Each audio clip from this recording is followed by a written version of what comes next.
Okay, I think we are live. Life is all about perspective, and nothing teaches a man perspective more than seeing his football team lose nearly 4 weeks in a row. It's been 4 weeks since we went to OT, and we came away with 3 points. And it helps you put things in perspective. Like, what is sport at the end of the day? It's entertainment, right? But so then, why are we so fucking perturbed by it? That is a question. Unfortunately, it's not all about Arsenal. We had other games also. And joining me to dissect this today, I have a very special guest. Someone who, in his own right, is very popular actually in the Mumbai football scene. We'll try and get to know a bit more about that. But our man right here has his own YouTube show and channel as well. You don't believe me? Go on YouTube, type in all balls, and his face is bound to prop up. Ladies and gents, I present to you Rahul Bell. Rahul, welcome to the show. How's it going? Thank you for having me. It's good, man. It's good. You It's always a nice. It's always a nice Tuesday after we have an Arsenal loss on the previous weekend. absolutely. And you must be buzzing, man. What a game fucking United also had. Like that was like United of I'm old. not. I mean, United of old, yes, but then it's not a very pleasant sight going 2-0 down and staring at your screen and having David De Gea go off at halftime. So it was a mixed game. Yes, it was a high at the end of it, but then I Right. mean, yeah, the two goals conceded is a big concern. Absolutely. I mean, unfortunately, I actually watched the entire game, and kind of as a neutral, it was a good game to watch because Southampton went 2-0 ahead. So I had more of an vested interest. I was like, say, yeah, chalo, United is going to lose or they're going to draw. But I think those changes really worked in United's favor. And so basically, I have no format for today's show. So we're just going to Okay. fucking randomly discuss these games. And so yeah, so tell my very few viewers something about yourself. How are you? I know you've been involved with football for many a years, man. You also have a team. Are you the manager come player, owner, ball boy? Yes, so Kya chalta hai? I'm technically all of that when it comes to, at least my boys team because that's how they throw me around. But Okay, so I've been playing football. We've been playing together for, a long time. I've been playing with players across the city. I've played, a little bit of MDFA, played for college, played for school. Now we're playing these, excuse me, we're playing these amateur tournaments which have come up. So, all the more getting into the circuit, right. started coaching teams, not really my forte, but, when teams don't have budgets to hire coaches, you need to do something. So that's how I learned. And yeah, I mean, You're I more train like my the boys. Harry Redknapp or Tony Pulis kind of role. Probably, yeah, where I just, with one stick in my hand, I start chasing these guys all over the field. But yeah, I mean, before the lockdown, it was fun. We had, I had a co-ed team in the Bandra League. I had a Juhu team. Previously, I was training a girls team as well. So it was a good experience, a learning experience. But it's also good to see, so much football around the city Absolutely. buzzing with the game, the players, everyone knowing each other. So it was good. Like, it was fun. And you think like after the lockdown, that scene is like coming back to life now? The football scene in turfs, yes. Lots of guys, are playing. They're using whatever trusted circles. They're playing their little games here and there. I've not really stepped onto the field as yet. I plan Hmm. to, but probably in 2021. 20 is not been too kind. But yeah, players are playing. There are these small tournaments, with regards to the league. I'm not really too sure. It might just take another quarter, probably, for things to settle down, for permissions to come in. But again, without crowds, without that social circle being there and stuff, it won't be the same. Right, right. Say it, chalo. So let's get going on the action. Um, let's just have a quick look at the results. See, I'm also very new at this. Even I'm trying to figure all of the case of kaise chalta hai, all of this out. Now, my first reaction to this is that except for the first result, which was Crystal Palace and Newcastle, which was a very like a May result, like it was a blah result. I think every other game there was a good storyline to it, and none more so than this clash right here, Chelsea versus Tottenham, and that's where I'd like to begin. Going that was a so-called biggest game of the weekend. Um, Plenty of chances, no goals. Maybe Spurs were happier of the two. You think, how far do you see both of these sides actually with the title push? And were you surprised by the result? I was not really surprised by the result, but I was surprised with the fact that Chelsea didn't get a goal, to be very honest. Because Right, whatever said and done, Chelsea's had their mixed results, by going 3-0 up, conceding three, going 3-0 down, scoring three.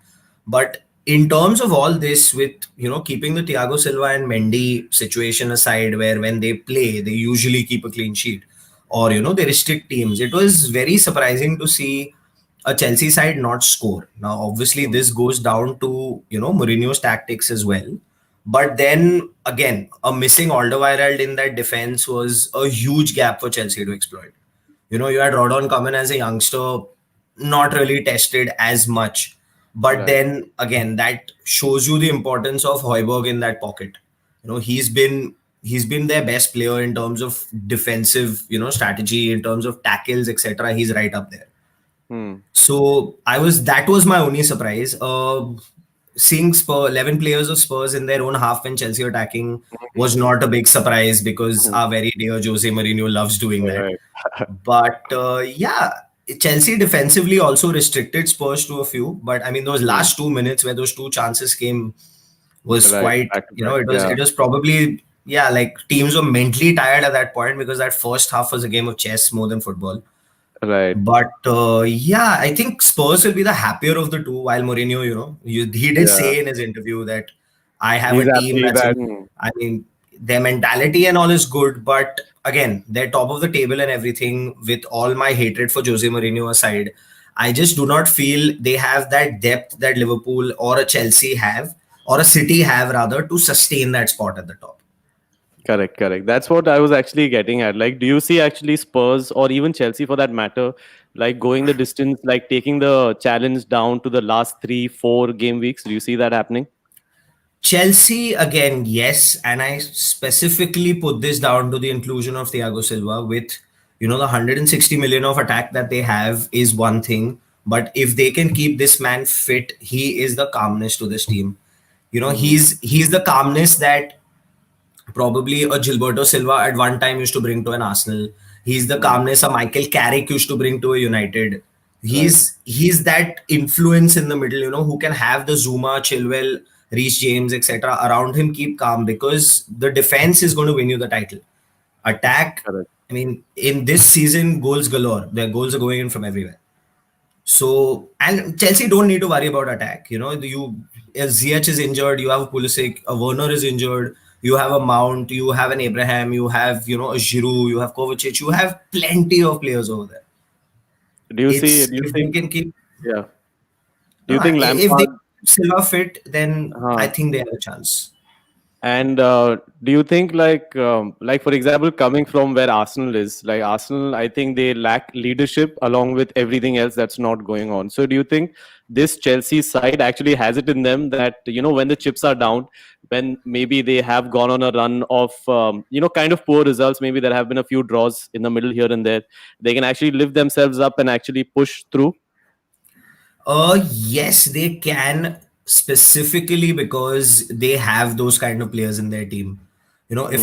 If you mention Arsenal, like if you talk about an Arsenal, if the chips are down, how many Arsenal players can you name who can turn a game around? Probably an Very few. Aubameyang, a Yeah. Willian on his day.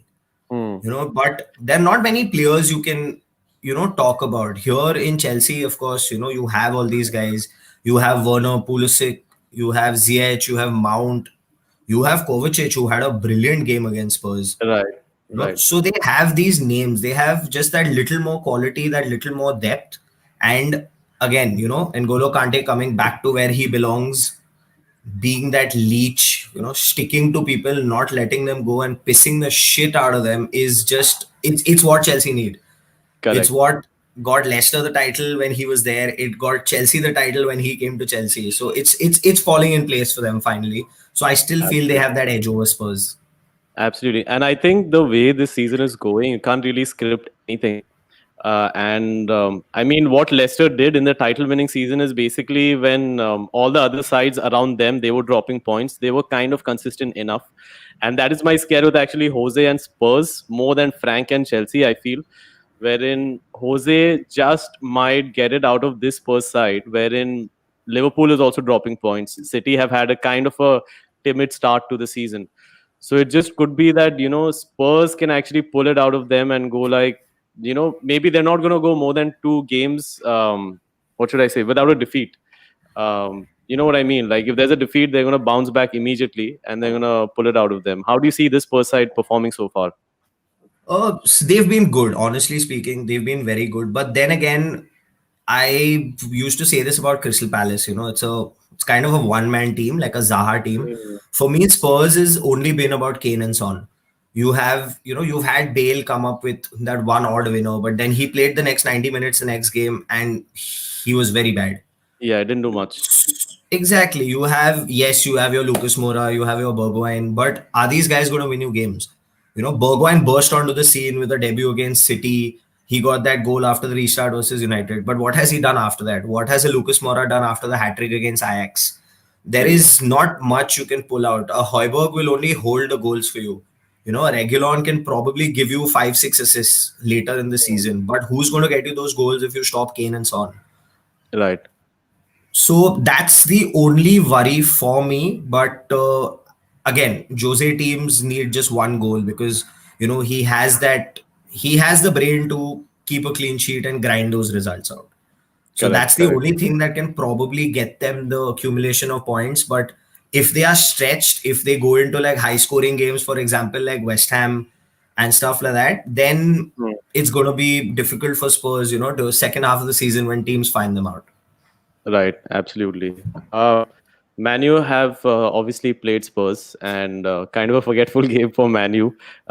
Manu playing Chelsea anytime soon? We drew against Chelsea very recently. I mean, I think 3 weeks or 4 weeks ago. Okay. So that was, and I was pretty happy with the draw actually because that was the time Chelsea, Werner was just getting into the thick of things, Right. and it wasn't a bad draw to have. Though Uh, United did have more chances, we should have finished them. But again, a point against Chelsea is it's better than getting kicked 6-1, man. Like honestly, Correct. it's that Correct. was quite a shocker. So yeah, I honestly wouldn't want to face this Chelsea team right now, which I'm guessing you guys are going to face very soon. But I Absolutely. wouldn't want to face this first team either, who you are playing next week. Especially with the fact that Son's not fired last game is going to, is going to get him hungry. Is going to get Kane hungry to, stay on the top of that assist and goal table. And with your Right. defense, God save you. Right. We'll come to Arsenal. Let's jump to let's jump to Liverpool Brighton. Did you manage to catch this game? I did, and I want to shoot VAR in the head. I really do. I cannot understand the decisions that go either for Liverpool against Liverpool, just overall in the league. But to be very honest, Brighton didn't deserve to lose that game. They had their Correct. chances, and Liverpool are Liverpool. They will grind something out, but they were not at their best. Uh, like if you have a Salah, a Mane, a Firmino, and Jota, who's just come in, is your saving grace, then Klopp has something to worry about. But Definitely. yeah, man, they have the players. They have the players everywhere. But I again, the Van Dijk influence is missing. Absolutely. I mean, the entire game looked like one of those wherein the dominant side eventually would nick a goal, which eventually did happen. And maybe they would score one more, if not, and they would take away all 3 points. But then, like you rightfully said, Brighton were never completely out of the game. And credit where it's due. Brighton are one of those sides wherein they're kind of sometimes they're walkovers, sometimes they're not. And this was one of those games wherein they actually put in a shift, especially when Tariq Lamptey was not there, who, despite being a defender, has been the player of the season so far. And it was amazing, man. And I think that stat was floating around wherein Liverpool has had the most number of decisions turned against them by VAR already this season, and that's 8, and that's like twice the next team that has already, like 4 is I think the next team. I don't know which team is it, but I think what goes around comes around. A lot of decisions went in Liverpool's favor last season, wherein there was a lot of diving by Mo Salah and the others around them. And I think these kind of things, if Liverpool is not conscious or cautious about rather, then they're going to continue dropping points. I feel especially now, wherein, like you said, Van Dijk is not there, Trent is not there. The man who can fit in everywhere, even Henderson actually went off, right, with a hamstring injury. Yeah. So that's going to be interesting to see. And that actually is a good segue to my next point, which is that recently on a weekend, F1 had a very serious and grave accident actually, wherein a guy nearly died actually, while effectively just like while driving a car around a circuit. Now, football obviously is not that dangerous, but the managers have been harping about the same fact that, guys, if we don't keep the schedule in check, then there are going to be these injuries which are going to keep happening, and a few players might actually have career threatening injuries. So, what is the way around it? Because clearly the broadcasters and the sponsors are actually driving this packed schedule because they want to get in as many games into that fixed schedule as possible. So, what do you see the right way wherein there's a good mix for both the team's managers as well as for us fans and the broadcasters and everyone? I think so for this, I mean, if you notice on the fantasy league site as well, the fixtures have not really been released, for the rest of the season. It's Hmm. still, it's still kept at 8:30 for now, and then they release fixtures in bunches. Right. So that is something again, like you need to adjust to the situation. You have an entire break, where in the middle in December, etc., we don't really have the Champions League until Jan Feb. So Hmm. that could probably, be utilized because these fixtures are they're insane for players. I was in fact having a conversation with Karan yesterday. Karan's an ex-ISL player. So, Right. we were just talking about these fixtures, and he said that, you know, you need at least 3 or 4 days to recover minimum after a game And now we because are a averaging midfield. 3 games. We are averaging Exactly. 3 games like for the next month and a half minimum. Exactly. So a goalkeeper, so this is an important thing which he told me. Like a goalkeeper almost covers about 2 to 3 kilometers a game. Hmm. Right. So it's crazy. A midfielder goes up to 11 to 14, a striker, and a Absolutely. striker is most vulnerable to injury because of the amount of sprints he puts in. Correct. So you need that recovery time. You can't have these fixtures. You've seen Ole harp about it. You've seen Klopp getting pissed about it, and other managers as well. You've seen Jose getting pissed about it with Son. Squad Right. depth, yes, but then how many players will you fit in a squad? You're playing Wednesday night, you're playing Saturday night, again you're playing Wednesday night, again you're playing Saturday night, and in the middle, I mean, not only fatigue injuries, but you can get injured during the game. We saw this week, with Jimenez. Hmm. So they need to probably spread it out. Now, of course, this is way bigger than what we talk about in terms of broadcasters, sponsors, teams, etc. But yeah, with so many managers cribbing, I just hope they figure it out because it's going to lead to a lot of injuries and it's just going to bring the quality of the game down because then you're going to pick up, I'm not saying young players are not as good and stuff, but then you need that kind of experience. There's a reason the Premier League is the Premier League. I think what I am worried about is that the situation that we are in right now, if we don't handle or tackle this right, so for the next year and a half, till when the Euros 2020, which is Euro 2021, all of those events happen and everything kind of resets. It's going to be another 12 months or so. Now that's a very long time for a lot of things to go wrong, and it's just that wrong precedent should not be set in football. Like, just for example, like those 5 subs, drinks break, like even if now is the time when, if you actually want to continue with those experiments, I feel that is when you should do it, right? Especially if you're bringing in even technology like VAR and you're being so aggressive with it, wherein yes, you have strict guidelines which referees are following, which players chalo they are taking advantage of it. But nonetheless, if you can do something wherein you're looking after the players and their safety, then why not? Then you definitely should go ahead and do it. Absolutely. I mean, I totally agree with you. And in the 5 subs, there was an addition, I think during the Arsenal Wolves game, where the commentator mentioned that they were also provisioning for concussion substitutes, which Absolutely. was, yeah. So, if they're talking about it, like you said, bang on, this is the moment to do it. 5 subs, is not, it's I mean it's not unfair to one team, right? It's same for both the teams. So Right. I just feel it's, for now at least, as a precautionary measure, of temporary precautionary measure, it should be applied. Absolutely. सही है. Chalo, let's talk about United, man. What a game that was. I must say, it was a good watch from the start to the end. And I mean, I don't know what to say. Like, as an outsider, let me tell you this. Like, I've had quite a few fans, like on the show, off the show also. People talking about United. And from the outside, I can tell you that Ole is probably not the man for the job. Like, he'll get you so far and he'll continue to do the job. But right now, like seeing Cavani play, bringing in the Dutch kid also, it's kind of refreshing. Don't you think, like to see Manu kind of mix it up a bit and play? I was honestly happy when I saw the lineup, and this may, this people might just give me some stick for this, but I was extremely happy to see Marshall not in the lineup.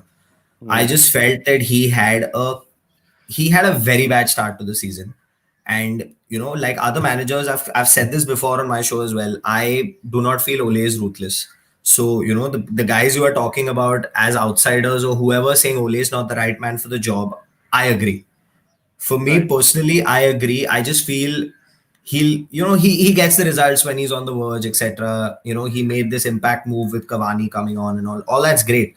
But he's just not ruthless enough to say that, okay, you are not performing, you are on the bench. Like Hmm. Harry Maguire has not, he must have performed like two games out of these games he's played. For Right. me, he's not more than a 20-30 million defender. He's not an 80 million defender for sure. For sure. Yeah. But yeah, Ole, he played Van de Beek, okay, he played Greenwood, great. But when Mata performed well in the League Cup, he performed well in the FA Cup, he got his chance in the Premier League.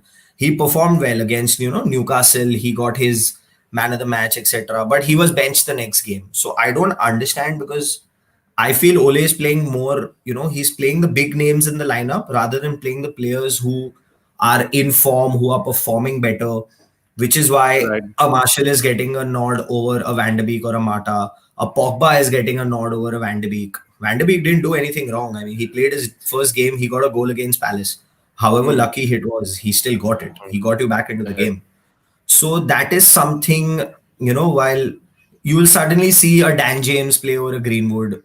So Hmm. these are decisions that tell you that he's still trying to figure his team out after what, 20 odd months in the job, which is Correct.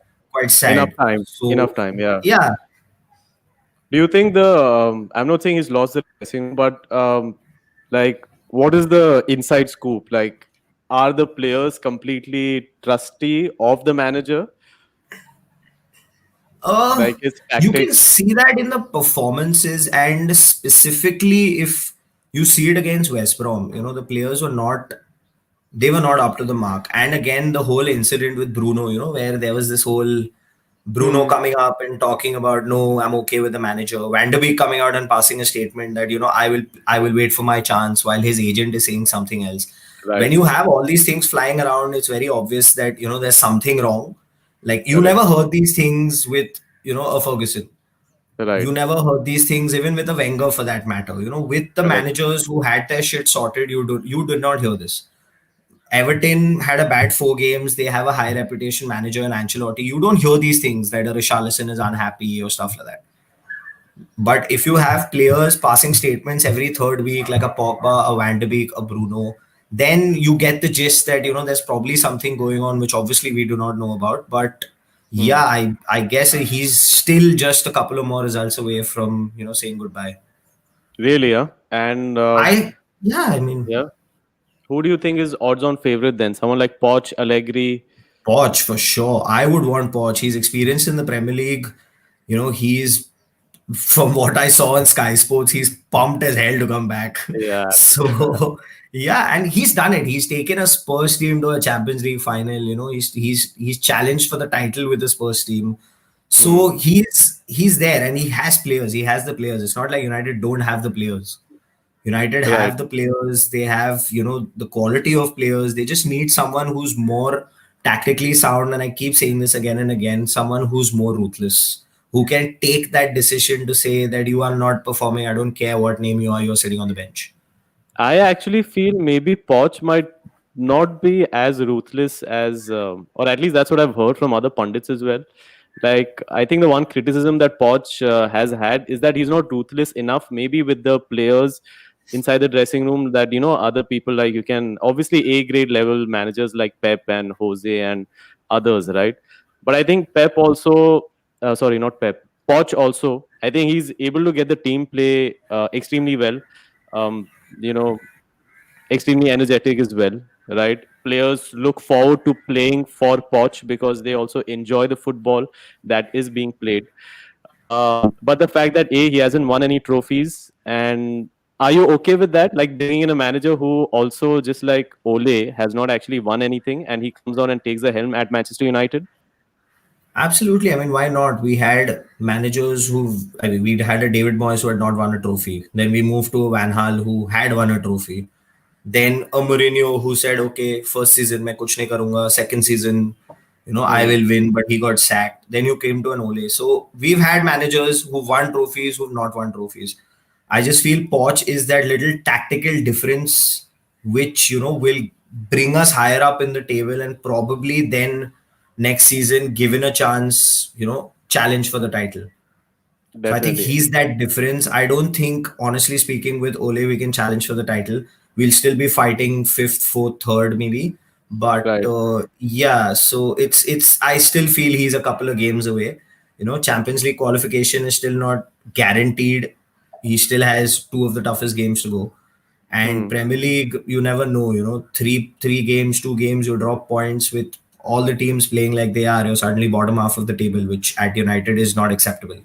Absolutely. And to be honest, I think United has a decent enough squad as well.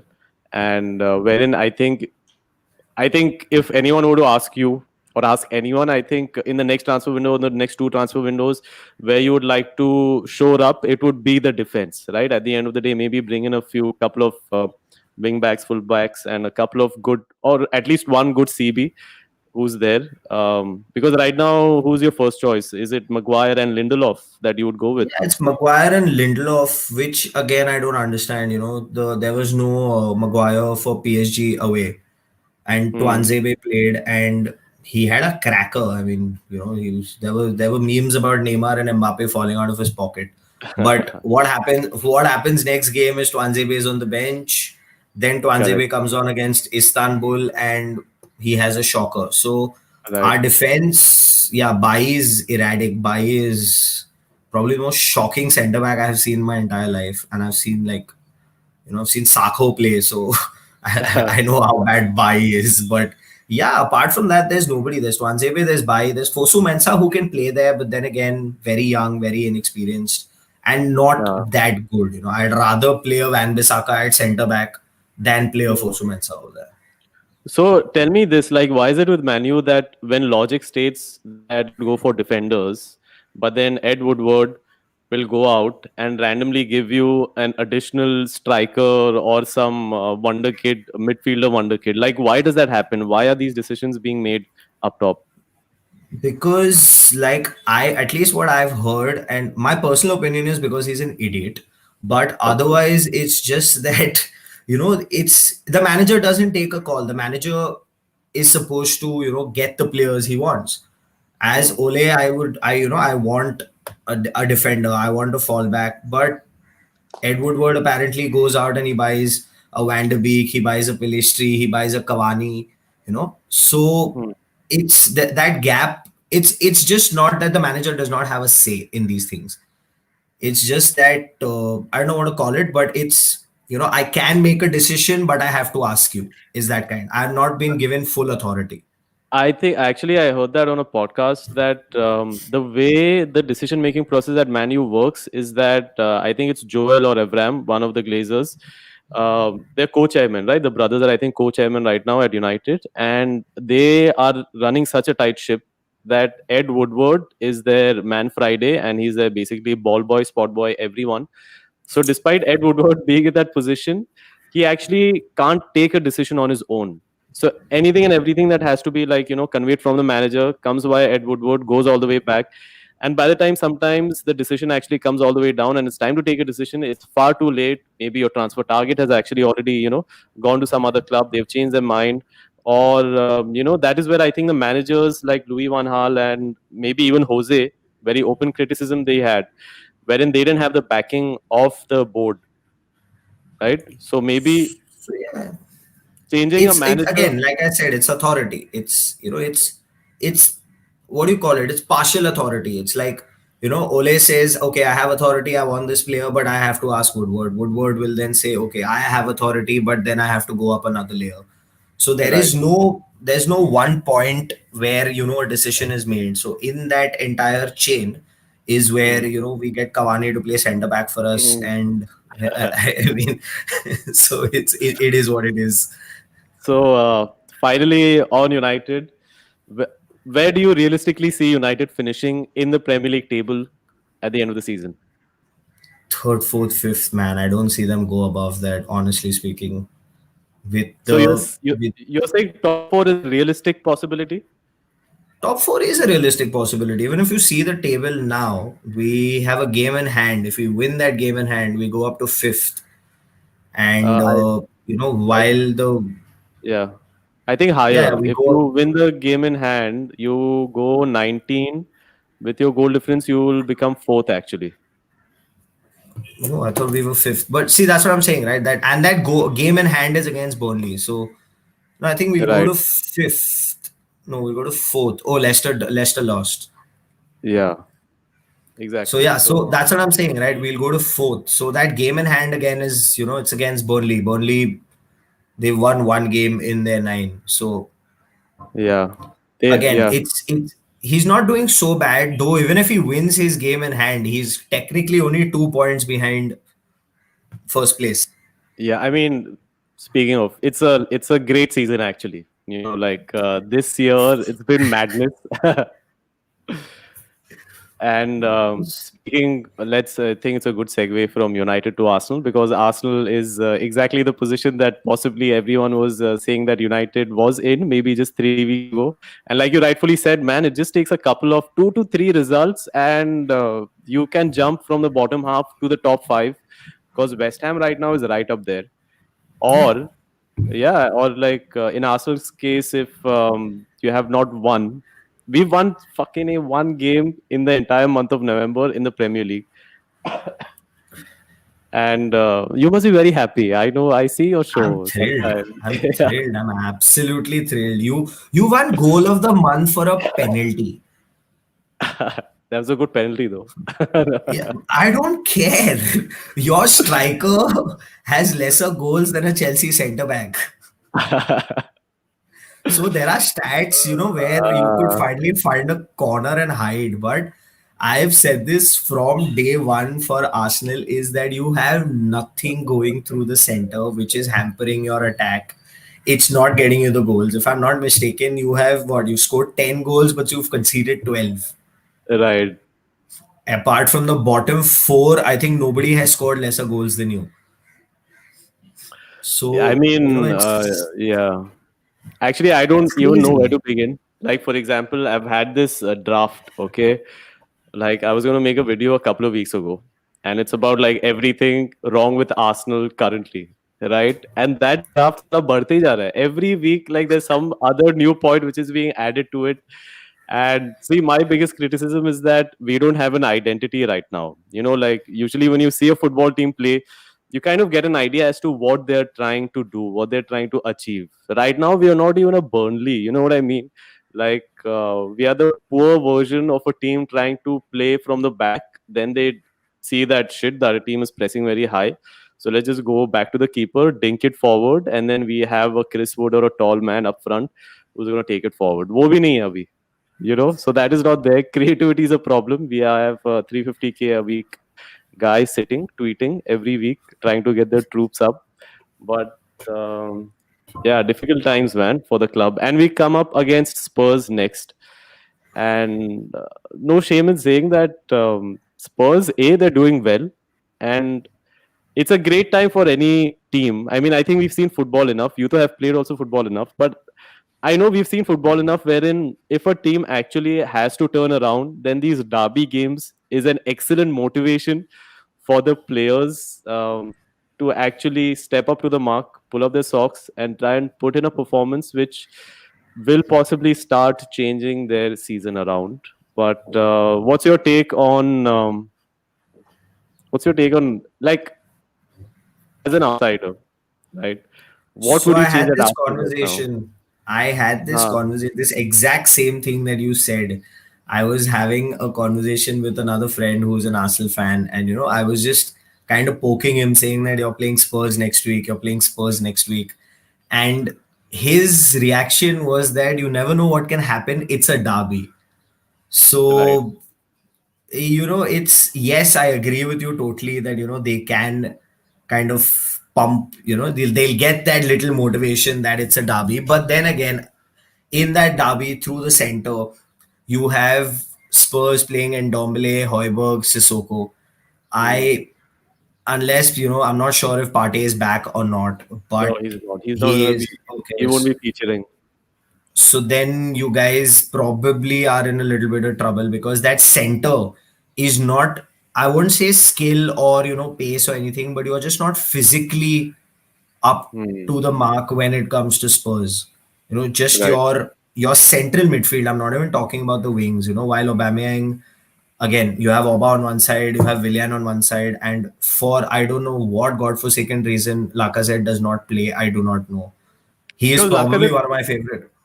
I mean, to be honest, he's actually been shit after the first 3 weeks of this season's football.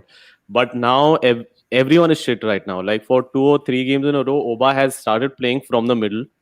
But still, we are lacking that supply effectively to Oba. And coming back to the point about, lacking that, forget creativity. Like there's a gap in the midfield which everyone can see. I mean, there was a clip from the game wherein like we got the ball. Gabriel was trying to basically pass it forward.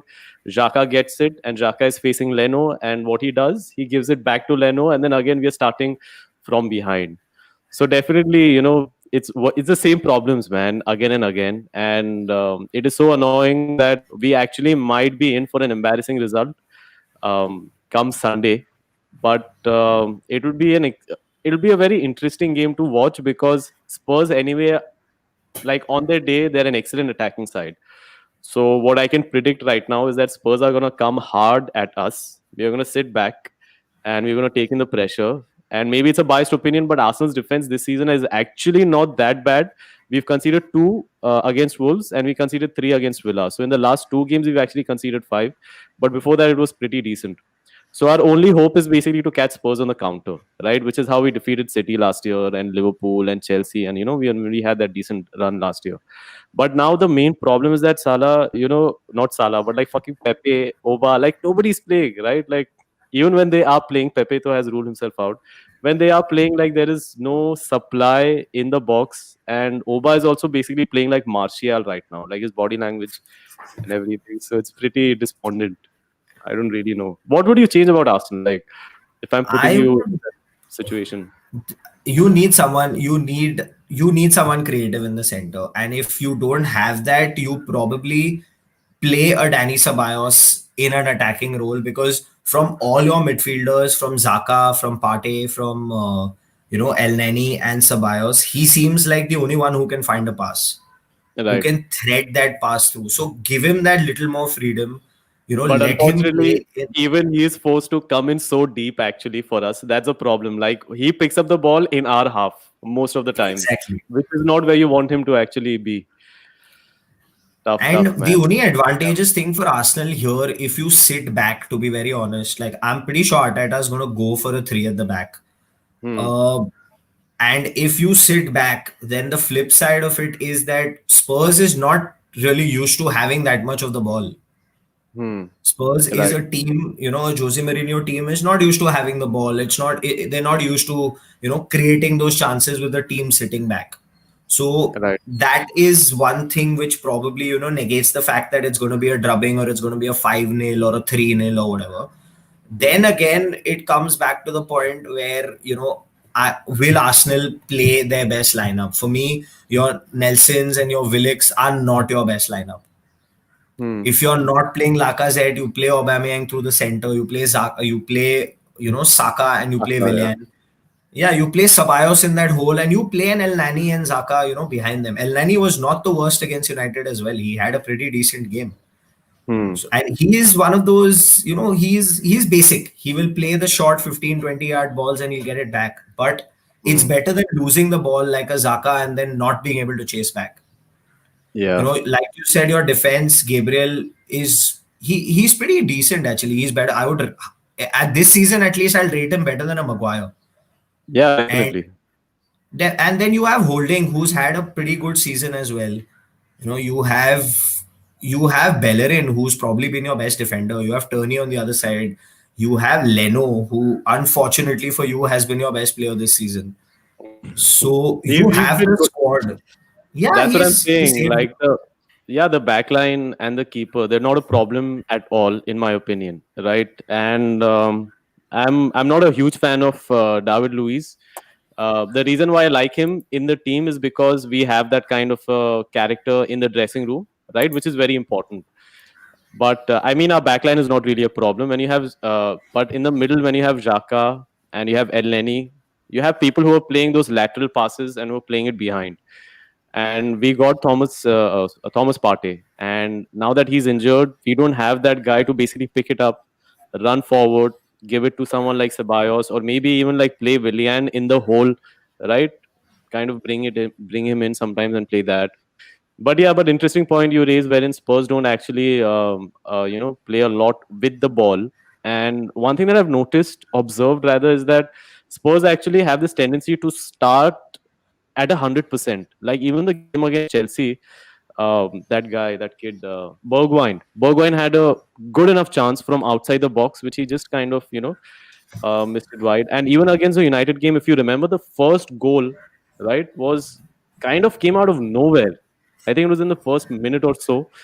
So Spurs have this thing which is very un-Mourinho like, which he's doing right now, which should be interesting to watch.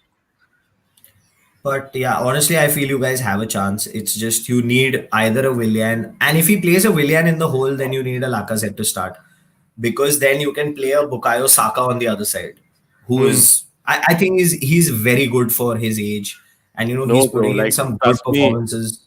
he's our best attacking slash creative player this season, like, or He's this year, good. He's actually very calendar good. year, yeah, calendar year, I would say. And उसके साथ भी same situation है यार. Like साला Gareth Southgate played him in 2 out of the 3 England games.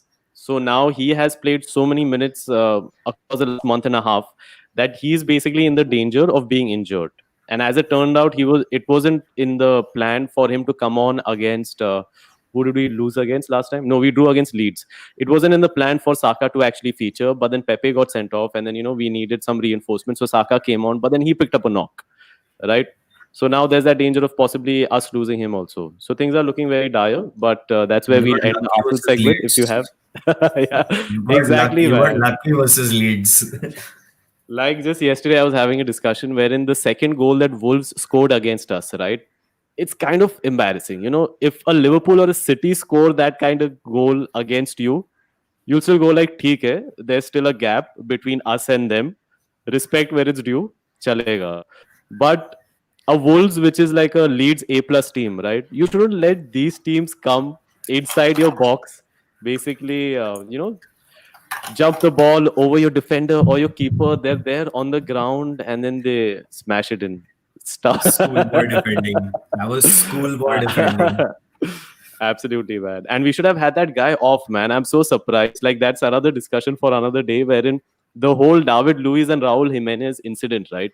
I mean, if you were watching the game, when you heard that thud, it was loud as fuck, right? And you could see Raul Jimenez was not moving. And we've seen a few pretty grave and serious injuries happen on the football field over the years. Like, you probably have to watch for 10, 15, 20 years to see those 3 or 4 incidents actually take place, wherein you actually fear, Ke sala, this guy is like really, really serious. And Raul Jimenez was that. But then Yeah. David Luiz also, I think it was very surprising, both from the Arsenal medical staff and the fourth official as well, wherein they shouldn't have let David Luiz be on the pitch. And again, that same safety and health and safety issue, which I think even football really needs to start looking at. Needs to start. So Yeah. yeah, so City 5-0 against Burnley. Um, Good performance, I 20 think. nil in their last four. Oh, really? They've This is the fourth continuous time they put 5 goals versus Burnley. Oh, really? In the Premier League, yeah, back to back for the Yep. fourth season in a Back to row in the back, same fixture. fourth time. Wow, wow. It's crazy. They all of a sudden they've erupted out of nowhere, and yeah, Burnley were just shocked. I think more than anything. I think already what's happening is the table is starting to take its long term form, wherein you see that if these three teams, okay, forget Villa, but if City and United actually win, then they jump up to 19 and 18, and then that's pretty much the top six that you're expecting the season: Tottenham, Liverpool, Chelsea, Leicester, United, and City. And then below that you have a nice mix of West Ham, Southampton, Wolves, Everton. We are hoping Arsenal also comes into the mix. Then you have Villa, Leeds. Pretty interesting season, and I'm not ruling City just out yet, wherein we've seen the great City side over the years, the two seasons that they won. It must be difficult as a United fan, but let me just tell you that those City sides were something else. And the thing is, this City side is not that, right? You can see it so clearly. Yeah, you But want to say? quality again, they don't have Yeah, leadership, but they have quality. Like that City side again. You're mentioning that City side. They had a company, who got that header. He got the 1-0 header in the, I think, the second last game of the season where they drew level on points with us and won. Then he right, had in his last season that wonder goal which he hit against Chelsea, from outside the box. Again, right, it's not about quality, it's that one player who makes a difference, and that was company for City at that time. They don't have that right now. But again, they're 3 points off the top. If you I mean, you look at it in hindsight, they're only 3 points off the top, correct, and they're not even playing their player. They're not even playing a Sterling. They're not playing an Aguero. So they have all that ammunition in the bank, which they'll probably he'll shuffle it around in the Champions League and stuff. But yeah, this victory hopefully will just kickstart City's season, and mm, it'll now get Pep into that mode of now that I've got a hold of things, not letting it go. Because you could see a Kevin De Bruyne come into form, you could see a Mahrez come into form, you could see Gundogan play the way he does, with asking for the ball, looking hungry. So it just fell into place against a weak Burnley side, but I mean a 5-0 is a 5-0. Take nothing away from them. absolutely, man. Yeah, and despite everything, any team if they score more than three, right? They've had a great fucking game, and that I'm sure it's just like fucking. It's a buoyant mood in the dressing room. All the players feel confident, and you must know it better than most others that with regards to athletes. And I'm not calling you an athlete. I'm just saying that you might know it. Thanks. That it's all about confidence and the momentum that you carry from one game to another. So kind of an ominous sign for the league also. You can't discount City out yet. You can't discount Pep out because, like you said, they win the game in hand. They're 3 points off, and the difference between City being 3 points off the top and United being 3 points off the top is very different, Yeah. right? So that's where we are at. I mean, City were what, 8 points off the top with, if I still remember correctly, four games to go. The season that they drew level on points, and I was Hmm. heartbroken in the middle of the streets of Dubai. I was crying, but yeah, I still know this that they were 8 points off with 4 games to go. Right. We we lost against Everton. No, we lost against Wigan. We drew against an Everton. We lost against a City, and then we beat Sunderland, and then they won that game in the end. So Oh it's man, even 8 points in 4 games was not enough. And I mean, considering Liverpool after getting 90 odd points came second, you can never say what is going to go down this season. absolutely, man. And yeah, can't keep repeating. It's been a wild, wild season. Wild season. Like yesterday, Leicester also lost, and they Yeah, lost it was to shocking. Fulham. Fulham of all the teams, man. I Did was I you? was I was shocked until the end that Fulham have kept a clean sheet more than anything. Like they've scored goals and all is fine, but they've kept a clean sheet. No, no, Like they Scott let Parker score was over one. the moon. Yeah, I know. 2-1, I mean, 2-1. after like late on Yeah, they scored one, but it was crazy. Like Lookman looked good, Cavallero looked good, and Guisa looked like he was Yaya Toure for like that 45 minutes. right. They were in a different mood, which also now puts the pressure on Sheffield because they're the only team without a win. Absolutely, man. And I didn't catch that game, but I saw the Sheffield and West Brom highlights, and it was agonizing that Sheffield actually didn't score. Right. And speaking of momentum and confidence, like when you miss those chances, when you come away with a loss, you can't even imagine what must be the mood in that dressing room over there. But then that's basically these teams are like wounded right now. So you don't really know what's going to come. And Sheffield plays Leicester again, next week. Probably So, good for them that Leicester lost. yeah, could be. And even last night, Villa West Ham, did you catch that game? Yeah, yeah, of course. I mean, Gerard Bowen, little tiny little legend running around Aston Villa. But then again, see the difference with Villa. They used to play Grealish on the left. Huh. He wasn't as effective. Now that Barkley's injured, he's come to the center last two games and he got his goal last game. Of course, he didn't really play that well against Brighton, but there was still that creative, that edge to Villa in the middle of the park, which is what I'm saying. Wing play and headers in today's date of football is kind of teams have sorted themselves out. The centre backs know where the headers are coming from. You won't see so many crosses and headers going in this season as compared to Right. what it used to be, which is why again coming back, I don't want to, it's not like a taunt or something, but which is again with Arsenal is why I feel that Aubameyang needs to play in the center and you need one player in that, how we play FIFA, we have that central attacking cam. Yeah, yeah, absolutely. You need that. Otherwise, without that, I don't think this goal scoring drought is going to change. Absolutely. I like how कुछ भी मिला के you bring it back to Arsenal. No, no, सही it's है. Yeah, but just like rounding off on that Villa West Ham game, even I tuned in, and I think when I started watching, it was the second half. Jack Grealish was all over the park, and that is exactly the kind of player you love to have in your team. Wherein that guy is like, "De mujhe ball de, I'll do it." Right? Just and it was lovely to see everyone around him, be it McGinn, be it whoever, Cash, whoever. Right? They were actually looking for him. They were giving him the ball, and Grealish, either he's in a purple patch or he actually might be becoming that good of a footballer that he was actually creating those many chances. He was getting Villa into the game, and I'm telling you, I think Villa is going to be there in the top half of the table come the year end as well. So Villa is no more an easy game, and they have a great team. They have a very good manager, and I'm sure both you and I we would take Grealish in our side any day, right? I mean, absolutely, absolutely. despite everything that's going on. I think the Barkley return will also pump them because whatever said and done, he's only played a few games for them, but he's made a huge difference. He's been that engine in the middle, which has given Grealish that freedom, and it's given McGinn that little space to move with the ball at the back with Barkley making those driving runs. Right, So his return yeah, will be but you see that, right? I mean, it's the same thing. Like Barkley's not there, and Villa is kind of on a bit of a bad patch. Richarlison was not there for Everton, and that is when they started losing games.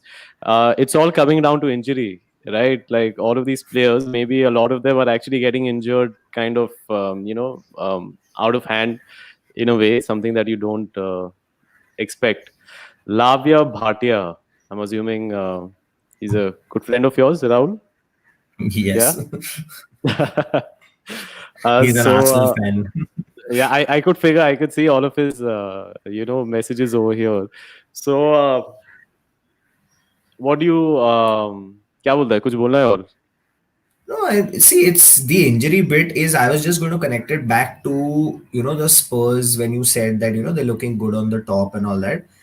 When these injuries come in is when, your depth is going to be tested. You cannot right, replace a Hoiberg with a Lo Celso. You cannot replace a Son with a Lamela. These are the changes that will probably get you to concede a couple more goals than you would actually do, or to score two lesser than what you would actually do. which will Hmm. create that gap. So, which is why I feel that, Spurs is like in a bit of a honeymoon period right now. But the moment the depth gets tested is when the results will drop. Absolutely, and it was interesting to see Spurs in that documentary last year also. Like you can see that dressing room is not a winner's dressing room. You know what I mean? Like we've seen fucking champion sides, and like you just look at those images and videos nowadays. Be it the best any team, be it Arsenal, Man U, even Chelsea for that matter, early 2000s, right?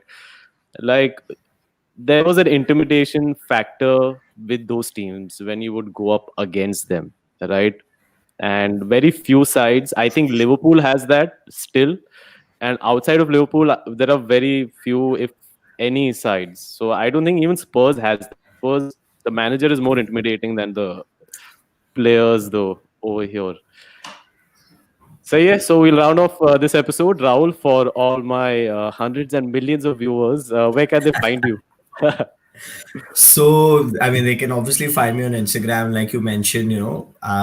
We have a show on YouTube. It's called All Balls, where again we do a little roundup of the Premier League with a lot of banter on Arsenal, at least from my side, but a lot of rant on United as well. But uh, yeah, I'm sure we'll do this again soon. 100%, So, 100%. absolutely. And क्या बोलता है? What's your prediction for the upcoming weekend? Looking forward to it. Any special games? I'll Uh, just pictures up. I'm See, I'm not really looking forward to West Ham after what they did last night, but then again, it's an away game, so I'm a little more confident than I should be हाँ, because we won eight in a row. I feel bad for Fulham because they've had a good win, but they're going to the Etihad with City drubbing Burnley. absolutely. I mean, the rest are all pretty straightforward results. I feel Aston Villa will come back. Newcastle, if you negate Wilson, is not too much. It's like a Crystal Palace without Zaha.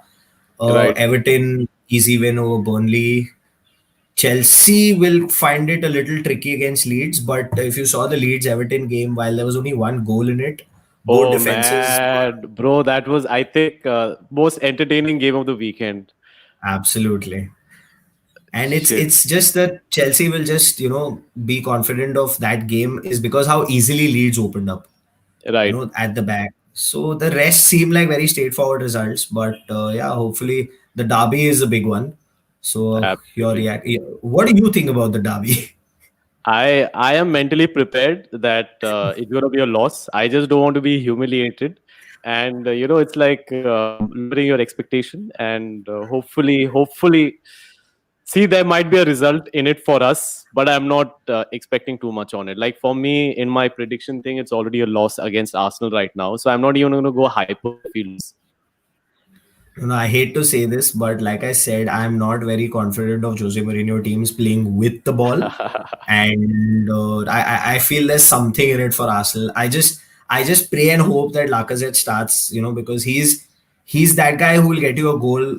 He'll just get you a goal out of nothing. He works very hard off the ball, which is Hmm. what something Arsenal need right now. That little push to see someone fall back from a striker's position, tackle for the ball, and then make that run to get that goal again. That little pump, and Ceballos should be probably your most important player in terms of creation. But That I that's feel somewhere I feel you have something in this game.